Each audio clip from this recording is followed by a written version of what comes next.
Welcome to the deep dive for April 19th, 2025. Big thanks to Alarms.Global for supporting today's analysis. Glad to be here. You've gathered the key news developments, so let's jump right in and try to make sense of what's happening around the globe. First up, have you heard the recent declaration out of Sudan? Yes, I have seen those reports. Okay, so you'll know then that on the second anniversary of the civil war there, the Rapid Support Forces, the RSF, led by General Dagalo, they've announced a rival government. That's right. The Government of Peace and Unity, they're calling it. 15 members on a presidential council, apparently? Yes, and the timing here is really quite striking. Announcing this while already controlling significant areas like Darfur. It's a major escalation. So what does that mean practically? Well, it definitely raises the stakes. It suggests, a move towards formalizing their control, potentially making a negotiated settlement even harder. We could be looking at a much longer conflict, maybe even the country splitting apart. A partition. That's serious. The international community must be watching this very closely. Absolutely. How this new political entity actually functions or tries to function and its impact on any peace efforts, that's the key question now. Okay. Moving across to North Africa then, have you heard about Libya's central bank? Made a significant economic move, it seems. Yes, the currency devaluation. Exactly. Devalued the dinar by what, over 13%? That's correct. And this isn't happening in a vacuum, right? It's the first time they've done this since 2020, and it really highlights just how severe their economic struggles are. Linked to the instability, I assume. Directly. You've got reduced oil revenues, these dual spending systems. Because of the rival governments, it's put immense strain on their foreign exchange reserves. So is this devaluation likely to help? Well, the aim is to try and unify the financial systems, get more hard currency flowing legally. But, the effectiveness. It's a big question mark. It could make imports more expensive for ordinary Libyans, and ultimately, real improvement depends on political stability, which is still elusive. Right. Makes sense. Okay, shifting focus now to the Middle East. Heard about an incident with a U.S. Navy oiler. Yes, off the coast of Oman. The USNS Bighorn apparently sustained some damage from an underwater collision. Yeah, thankfully no fuel leak, which is the main thing. But what's noteworthy here, I think, is what it says about logistics. How so? Well, the Bighorn is one of their older replenishment ships. Damage to these kinds of assets, especially in such a critical region, it just underlines the vulnerability, It raises questions about the fleet's readiness and their ability to sustain long operations out there. Are the support ships up to scratch? Logistical challenges. Got it. Okay, let's turn to Eastern Europe, Ukraine. Have you heard about this concerning tech development? You mean the drones? Yes. Reports that Russian forces have started using fiber-optic controlled drones. Yeah, this is technologically significant. Using fiber optics for control, it really boosts precision. And it makes them harder to stop. Exactly. Crucially, they're much more resistant to electronic countermeasures, like jamming. That's a big advantage. So this poses a new challenge for Ukrainian defenses. Definitely. And the reported increases in casualties and infrastructure damage seem to bear that out. It forces Ukraine and its allies to adapt their anti-drone strategies, quite quickly. It's another turn in the technological side of this war. Okay. Moving over to Asia now. Have you heard about China's activities regarding the Taiwan Strait? Something about landing barges. Ah, yes, the specialized barges. Specialized how? Well, they appear designed specifically to deploy heavy equipment, like tanks or artillery, directly onto shores, onto beaches, basically, without needing a proper port. Right, and they've been seen in drills. They have.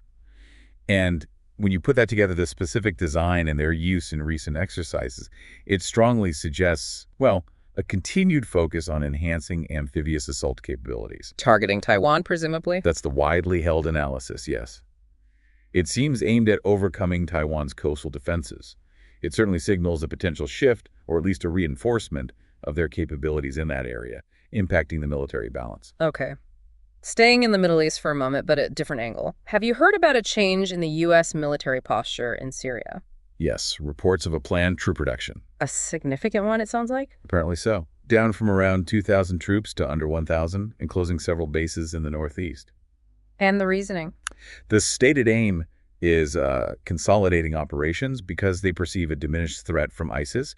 But, pulling back that many troops and closing bases, it's a notable strategic shift. With potential consequences. Absolutely. It raises questions about long-term stability. Could it leave a vacuum? Could extremist groups see an opportunity to resurge?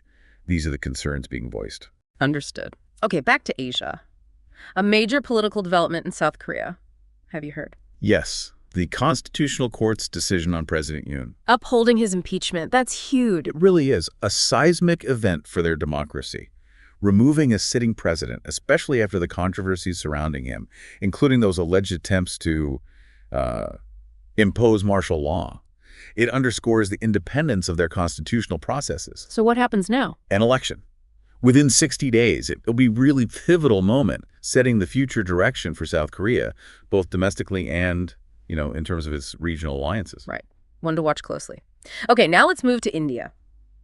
Have you heard about nationwide protests linked to a legislative change? Yes, concerning the Waqf Amendment Act. The All India Muslim Personal Law Board is leading the protests. That's right. And the core issue here, the main concern being raised by critics, is that this amendment undermines the autonomy of Waqf institutions. And these institutions are important. Very significant for the Muslim community in India, managing religious and charitable endowments.